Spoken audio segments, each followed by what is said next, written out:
So, ఏంటంటే నేను ర్యాండమ్‌గా కొంచెం అంటే లోన్‌లీగా ఫీల్ అయ్యి 2, 3 వీడియోస్ చేశా.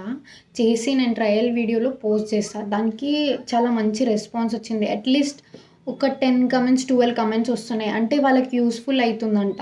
సో, నేను అందుకే ఇంకా వీడియోస్ చేద్దామేమో అని ట్రై చేశా. సో, ఏంటంటే నిన్నే నాకొక మ్యాటర్ తెలిసింది. మనం అంటే ఒక పర్సన్‌ని వదిలేస్తాం గదా! వదిలేసినంక బై న్యాచురలో ఏంటో తెలీదు గానీ, మనం వదిలేసినంక వాళ్ళేదేదో మన బ్యాక్ సైడ్‌లో జేస్తారు గదా! మనకప్పుడు తెలుస్తుంది.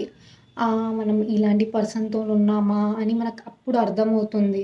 సో, ఆ ప్రాసెస్‌లో ఏంటంటే, మనకి సెల్ఫ్ డౌట్ వచ్చేస్తదనమాట. ఎందుకే నేనేం తక్కువ జేసినా అని ఇలా అంటే నాకు బ్యాక్ స్టాబ్ జేషిర్రు అని అనిపిస్తది. ఆహ్, అది నాకు మా చెల్లె చెప్తే అర్థమైందేందంటే, మనమెందుకు సెల్ఫ్ డౌట్‌లోకెళ్ళాలి?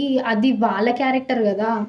అది వాళ్ళ పర్సనాలిటీ. మన పర్సనాలిటీ గాదు. మనం ఏది జేసినా మనం హార్ట్‌ఫుల్‌గా జేసినాం. So, self డౌట్‌లోకెళ్ళకండి. అది మీ తప్పు గాదు. అది వాళ్ళ తప్పు. కర్మ ఈజ్ రియల్. ఏదో ఒక చోటు వాళ్ళకి మళ్ళీ తగులుతుందది. సో, ఇదే చెప్దామనుకున్నా. ఇంకా చాలా వీడియోస్ ఒస్తాయి. సో, ఫాలో జేయండి నాకు.